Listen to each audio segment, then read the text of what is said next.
तो वहाँ किसी ने बताया कि एक पंडा है यहाँ पर, बोले बाजू में, वहाँ दिखा। वहाँ वो पंडा के पास गए तो कहने लगे पंडा कि बोले 500 नींबू काटना पड़ेगा इनके ऊपर से। हमने कहा 1000 नींबू काटो मगर जल्दी ठीक होना चाहिए। बोले ठीक है।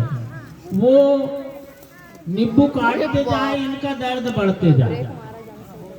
तो वो अपनी पत्नी को कहता है तू भी आना, बोले जल्दी से। उस समय नींबू का रेट था 3 रुपए 4 रुपए सैकड़ा, बरसात के समय। तो एक कमरे में ऐसा पंडा था कि वहां पर पूरे नींबू नींबू ही भर के हुए थे, पूरे नींबू के बोरे भरे हुए थे।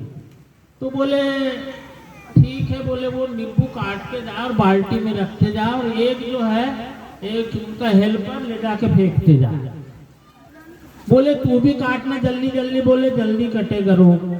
अब इतना जल्दी जल्दी काटने के बाद वो इतनी ज्यादा तकलीफ में हो गई कि अचेत हो गई।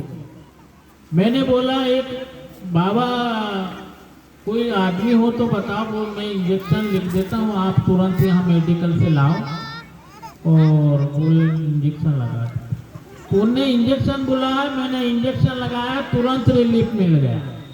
तो बोले थोड़ी देर बाद वो क्या कहता है पंडा देखो ना, बोले हमने 500 नींबू काटने में इतने जल्दी आराम हो गया। मैंने कहा वाह वाह बाबा, बहुत अच्छे बाबा हो। हमने कहा तुमने तो बिल्कुल 500 नींबू। तो बोले एक काम करो, बोले 1000 कटवा लो यार, बोले आए हो तो, बोले और जल्दी आराम लग जाए। हमने कहा 500 में आराम नहीं लगा तो 1000 में क्या लगे। उसी बीच फिर सेवकिन बाई ने खबर लाई कि बोले ऐसी ऐसी बात है, इस मार्ग में जुड़ने का उद्देश्य है। तो हमने कहा अब भाई अब सब तरफ से थक गए, हम पैसे से भी हार गए, अब तो हमारे पास कोई सहारा नहीं है।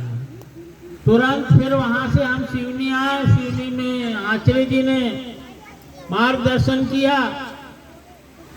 3 दिन के कार्य दिए, 7 दिन के कार्य दिए, 21 दिन के कार्य दिए। हमको समाधानी मिली। वहां से फिर समाधानी मिलने के बाद में फिर हमने कहा नहीं अब फिर सोनोग्राफी एक्सरा करवाएं। तो सिवनी आए, सुधाबाई के साथ में बाई जी को हमने कहा तुम जाओ चेक करवा के।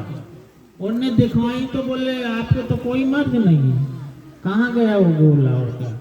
तो ये तत्व शब्द नियम का पालन करने से इस मार्ग में बहुत बड़ी शक्ति मिलती है। और मैं सभी सेवक सेविकाएं बाल गोपाल सभी लोगों से यही आग्रह की विनती करता हूँ कि तत्व शब्द नियम सत्य मर्यादा प्रेम का आचरण करेंगे। कुछ लिखा था भैया मधुरा में, कुछ बड़ा यही आया था। मैं अपनी वाणी को समाप्त करता हूँ। नंदी पार नमस्कार। धन्यवाद अध्यक्ष महोदय, आपने अपनी आप बीती हम सभी सेवकों को बताए और मार्ग में आने का कारण भी बताए। इसी के साथ चर्चा बैठक की अगली कड़ी में इसके पहले आभार का कार्य होना है। तो आभार के कार्य के लिए मैं मेरे सहयोगी संचालक महोदय अशोक जी पंचेश्वर को आभार का कार्य के लिए आमंत्रित करता हूँ। इसके पहले मैं एक दोहा बोलूंगा। रोटी का कोई धर्म नहीं होता, रोटी का कोई धर्म नहीं होता, पानी की कोई जात नहीं होती। रोटी का कोई धर्म नहीं होता, पानी की कोई जात नहीं होती। और जहाँ परमात्मा एक का सेवक हो वहाँ कोई मजहब की कोई बात नहीं होती। इसी के साथ आभार का कार्य के लिए पंचेश्वर जी को आमंत्रित करता हूँ। आप आभार का कार्य संपन्न करेंगे, इसी में आपसे आग्रह की विनती करता हूँ।